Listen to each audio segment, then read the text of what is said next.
Yes, Shri Ravishankar, കോടിക്കണക്കിന് രൂപയുടെ വസ്തുവകകളാണ്, അതും അയ്യപ്പൻ്റെ വസ്തുവകകളാണ് ശബരിമലയിൽ നിന്ന് അടിച്ചുകൊണ്ട് പോയിരിക്കുന്നത്.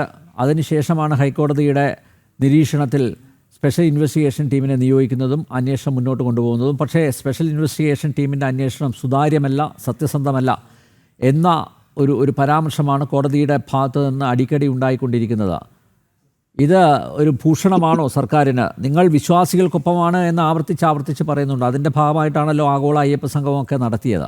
അങ്ങനെ വിശ്വാസികളോട് ആത്മാർത്ഥതയുണ്ടെങ്കിൽ ഏറ്റവും ചുരുങ്ങിയ വർഷം അന്വേഷണമെങ്കിലും സുതാര്യമായി മുന്നോട്ട് കൊണ്ടുപോകേണ്ടതല്ലേ?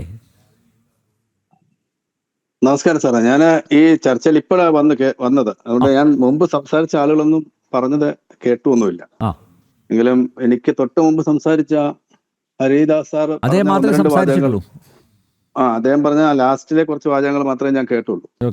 അപ്പൊ അതുകൊണ്ട് എന്താ പറഞ്ഞതെന്നുള്ളത് എനിക്കറിയില്ല. ഒന്ന്, ഇന്ന് ഹൈക്കോടതിയുടെ പരാമർശം വന്നു എന്ന് അങ്ങ് പറയുന്നത് നമ്മുടെ DIG ആയിരിക്കുന്ന ഹരിശങ്കറിന്റെ അച്ഛനെ സംബന്ധിച്ചിട്ടാണ്. അയാളെ അറസ്റ്റ് ചെയ്യാൻ കഴിയുന്നില്ല. അദ്ദേഹത്തിനെ സംബന്ധിക്കുന്ന ഒരു ചിത്രം ഇന്ന് ഞാൻ മറ്റു ചാനലിലും കണ്ടു. എനിക്ക് അങ്ങയുടെ ചാനലിൽ കാണാൻ കഴിഞ്ഞില്ല. അയാള് ICU യൂണിറ്റിൽ അബോധാവസ്ഥയിൽ കിടക്കുന്ന ഒരു ചിത്രമാണ് ഞാൻ കണ്ടത്. ഞാൻ സ്വാഭാവികമായിട്ടും അത് വിശ്വസിക്കുന്നു. അത്തരം ഒരു രോഗിയെ എങ്ങനെയാണ് അവിടെ കൊണ്ടുവന്ന് ഹാജരാക്കാൻ പറ്റുക എന്നതിനെ കുറിച്ച് എനിക്ക് പ്രത്യേകിച്ച് അതിനെക്കുറിച്ചൊരു അറിവില്ല. അദ്ദേഹം അങ്ങനെ ഞാൻ പറഞ്ഞു വെച്ചോട്ടെ. അദ്ദേഹത്തിന് കുഴപ്പമൊന്നും ഉണ്ടായിരുന്നില്ല, അദ്ദേഹം ആരോഗ്യവാനായിരുന്നു. ആയിക്കോട്ടെ, ഇന്നലെ നമ്മുടെ ഞാൻ മറുപടി പറയാം.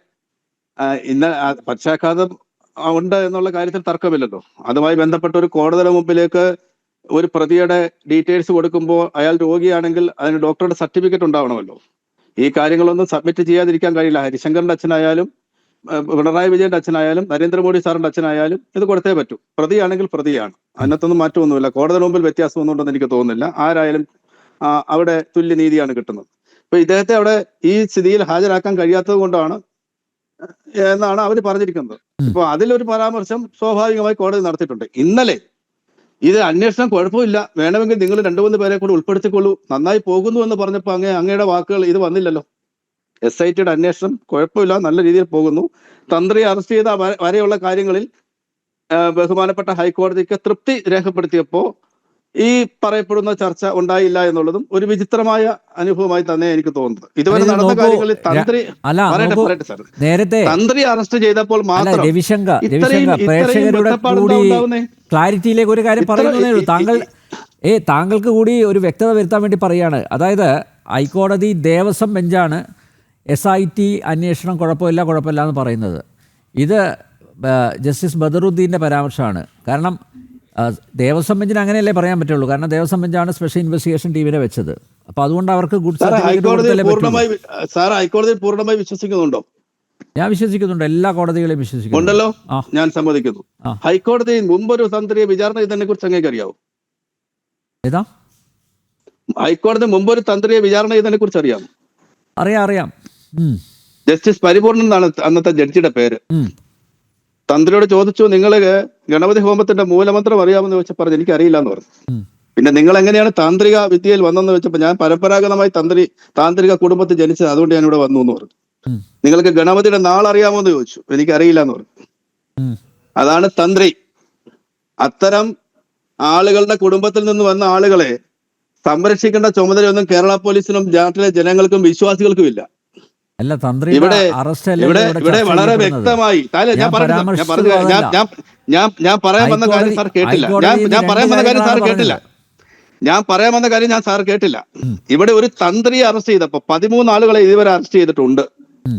12 ആളുകളെ അറസ്റ്റ് ചെയ്യാത്തപ്പോ ഉണ്ടായ ആ വിഭ്രാന്തി എന്തേ BJPക്ക് ഇപ്പോ ഉണ്ടായത്? BJPയുടെ ആലപ്പുഴ ജില്ലാ കമ്മിറ്റിയുടെ പ്രസിഡന്റ് എന്തിന് തന്ത്രിയുടെ വീട്ടിൽ പോയി? അതല്ല ഇവിടുത്തെ ചർച്ച. എന്തേ പത്മകുമാറിന്റെ വീട്ടിൽ പോകാഞ്ഞത്? എന്തേ വാസുവിന്റെ വീട്ടിൽ പോകാഞ്ഞത്? വിമർശനമാണ്.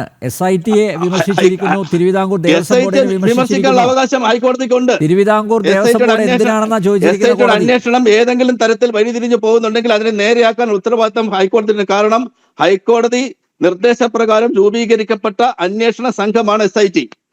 ആ SITയുടെ അന്വേഷണം ഓരോ 2 ആഴ്ച കൂടിയിരിക്കുമ്പോഴും അവർ റിപ്പോർട്ട് കൊടുക്കുന്നുണ്ട്. ആ ഓരോ റിപ്പോർട്ടിലും വരുന്ന പാകപ്പിഴകളെ സംബന്ധിച്ചും അതിന്റെ മേന്മയെക്കുറിച്ചും ഹൈക്കോടതി കമന്റ് ചെയ്യുന്നുണ്ട്. അവിടെ ഇപ്പോ ഈ പറയപ്പെടുന്ന DIGയുടെ അച്ഛനെ ശങ്കർദാസിനെ അറസ്റ്റ് ചെയ്യാത്തതുമായി ബന്ധപ്പെട്ട് അല്ലെങ്കിൽ അദ്ദേഹത്തിനെ ചോദ്യം ചെയ്യാത്തതുമായി ബന്ധപ്പെട്ട് ഒരു പരാമർശം ഉണ്ടായിട്ടുണ്ട് എന്നത് നേരായിരിക്കാം. അത് ഞാൻ സമ്മതിക്കുന്നു. അതുകൊണ്ട് SIT അന്വേഷണം മുഴുവൻ തെറ്റാണ് എന്ന് പറയാൻ കഴിയുമ്പോൾ ഇതുവരെ അന്വേഷിച്ച് കണ്ടെത്തിയിട്ടുള്ള കാര്യം ഇപ്പൊ എനിക്ക് മുമ്പ് സംസാരിച്ച ഹരിദാസ് സാർ പറഞ്ഞു, കഴിഞ്ഞ 10 വർഷക്കാലമായി ശബരിമലയ്ക്ക് വേണ്ടി ഇടതുപക്ഷ ജനാധിപത്യ മുന്നണി ഒരു കുന്തവും ചെയ്തിട്ടില്ല. ആ വാചകം കേട്ടുകൊണ്ടാണ് ഞാൻ ഇങ്ങോട്ട് കയറി വന്നത്. അങ്ങ് പറഞ്ഞത് ശരിയാണെന്ന് സ്വയം ആലോചിക്കണം. ശബരി റെയിലിന് വേണ്ടി ഞാൻ പലപ്പോഴും ഈ ചർച്ചയിൽ പങ്കെടുത്ത് നേരത്തെയും അങ്ങ് നടത്തിയ ഡിബേറ്റുകളിൽ പങ്കെടുത്ത് പറഞ്ഞിട്ടുണ്ട്, ഏത് ഗവൺമെന്റ് ചെയ്താലും ചെയ്തു എന്ന് പറയണമല്ലോ. അല്ല കമ്മ്യൂണിസ്റ്റ് പാർട്ടിയുടെ അതിന്റെ 50% തുക കൊടുക്കാമെന്ന് പറഞ്ഞ ഗവൺമെന്റ് ആ കേരളം ഭരിക്കുന്നേ. അതിന്റെ ഇടത്താവളങ്ങൾക്ക് വേണ്ടി 110 കോടി രൂപ ചെലവാക്കാമെന്ന് പറഞ്ഞ ഗവൺമെന്റ് ആ കേരളം ഭരിക്കുന്നത്. അതിന്റെ മാസ്റ്റർ പ്ലാനിലെ പ്രധാന പദ്ധതികളെല്ലാം നടപ്പാക്കിക്കൊണ്ടിരിക്കുന്ന ഗവൺമെന്റ് ആ കേരളം ഭരിക്കുന്നത്. അത് കമ്മ്യൂണിസ്റ്റ് പാർട്ടി ആയാലും കോൺഗ്രസ് പാർട്ടി ആയാലും BJP ആയാലും അത്തരം കാര്യങ്ങൾ നമ്മൾ ചെയ്യേണ്ട കാര്യങ്ങൾ ചെയ്യണം, ചെയ്തു എന്ന് പറയുകയും ചെയ്യണം. അല്ലാതെ അവരെ അടച്ചാക്ഷേപിക്കുന്നത് ശരിയല്ല എന്ന് ഞാൻ പറഞ്ഞതേ ഉള്ളൂ. ഇവിടെ SITയുടെ പരാമർശത്തിൽ അപാകത ഉണ്ടെങ്കിൽ, SITയുടെ പ്രവർത്തനത്തിൽ അപാകത ഉണ്ടെങ്കിൽ അത് പരിഹരിക്കപ്പെടണം എന്ന് തന്നെയാണ് എന്റെ അഭിപ്രായം. പക്ഷെ ശങ്കർദാസിന്റെ സ്ഥിതി ഗൗരവമുള്ളതാണ്. ശങ്കർദാസ് എന്ന് പറയുന്ന വയോവൃദ്ധനായ ഒരു മനുഷ്യൻ വല്ലാത്ത ഒരു അവസ്ഥയിൽ ആശുപത്രിയിൽ കിടക്കുമ്പോൾ അയാളെ പിടിച്ചുകൊണ്ട് വരണമെന്ന് പറയുന്നതിനകത്തിലെ ഔചിത്യത എന്താണെന്ന് എനിക്ക് മനസ്സിലായിട്ടില്ല. അത് ശരിയാണോ എന്ന് നമ്മൾ കൂടി എത്ര ദിവസമായി അദ്ദേഹം പക്ഷാഘാതത്തിന്റെ ചികിത്സയിലാണ്? എത്ര ദിവസമായി പക്ഷാഘാതത്തിന്റെ ചികിത്സയിലാണ്? അദ്ദേഹം മെഡിക്കൽ റെക്കോർഡ്സ് ഹാജരാക്കിയിട്ടുണ്ടോ? നോക്കൂ, അദ്ദേഹത്തിന് നിങ്ങൾ എന്തിനാണ് സാവകാശം കൊടുത്തത്? സ്പെഷ്യൽ ഇൻവെസ്റ്റിഗേഷൻ ഒറ്റ കാര്യം Shri Ravishankar, special investigation team കൊടുത്ത FIR-ൽ പ്രതിസ്ഥാനത്ത് നിൽക്കുന്ന ഒരു വ്യക്തിയാണ് ഈ ശങ്കരദാസ്, അല്ലേ? ശങ്കരദാസ് പക്ഷാഘാതം ചികിത്സയിലാണ്, അബോധാവസ്ഥയിലാണെന്നൊക്കെ ഇപ്പൊ പറയുന്നു. നേരത്തെ എന്തുകൊണ്ടാണ് സാർ ഇദ്ദേഹത്തെ ഒന്നും പിടിക്കാതിരുന്നത്? അന്ന് അദ്ദേഹത്തെ കുറിച്ച് പരാമർശം ഉണ്ടായിരുന്നു സാർ. അദ്ദേഹത്തിന്റെ പേരുണ്ടായിരുന്നു. പത്മകുമാറിനൊപ്പം ശങ്കരദാസിന്റെയും അഡ്വക്കേറ്റ് വിജയകുമാറിന്റെ പേരുകൾ ഉണ്ടായിരുന്നു FIR-ൽ. നിങ്ങൾ എന്തുകൊണ്ടാണ് പിടിക്കാതിരുന്നത്?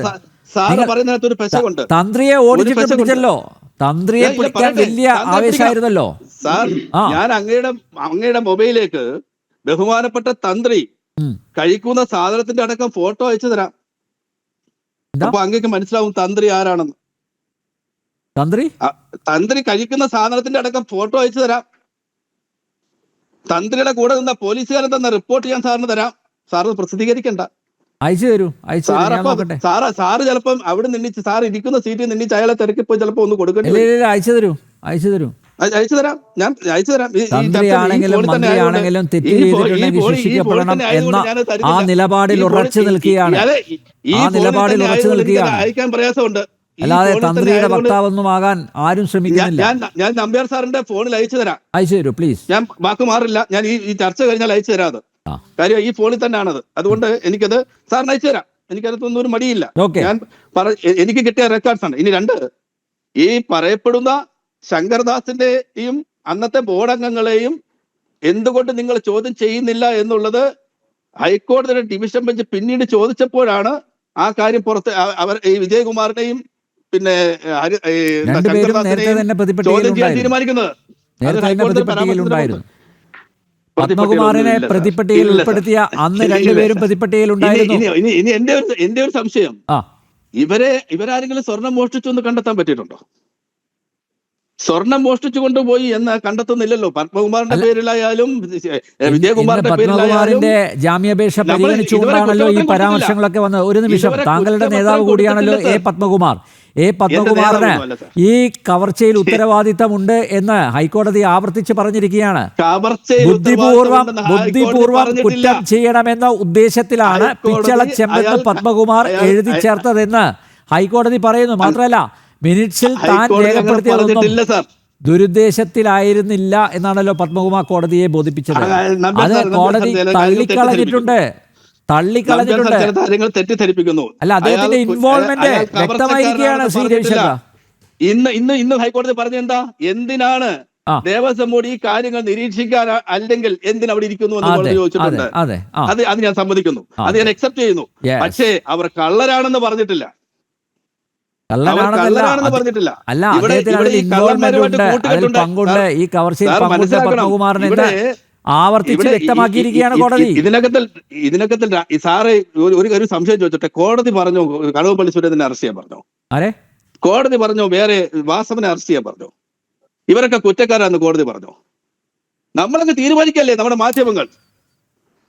അങ്ങനെ തീരുമാനിക്കുന്നത് ശരിയാണ്. രവിശങ്കർ, ഈ താങ്കൾക്ക് അന്വേഷണ അങ്ങനെ സംഘത്തിന്റെ മുമ്പിൽ മുൻമന്ത്രി കുറ്റക്കാരായി കടകംപള്ളി വരുന്ന സുരേന്ദ്രന്റെ ആളുകളെ അവർ ഇൻവോൾവ്മെന്റ്, കൃത്യമായി ഈ പിടിക്കുന്നുണ്ട്. കേസിലെ പങ്കാളിത്തം ഇതിനകം തന്നെ പുറത്തു വന്നതാണ്. ഉണ്ണികൃഷ്ണൻ പോറ്റിയുമായിട്ടുള്ള അടുപ്പം, രാഷ്ട്രീയ നേതൃത്വം ബന്ധം, പറയുന്ന അതെല്ലാം അനുസരിച്ചല്ല മറനീക്കി പുറത്തു കുറ്റവാളികൾ വന്നതാണ്. ഉണ്ടാവുന്നത്.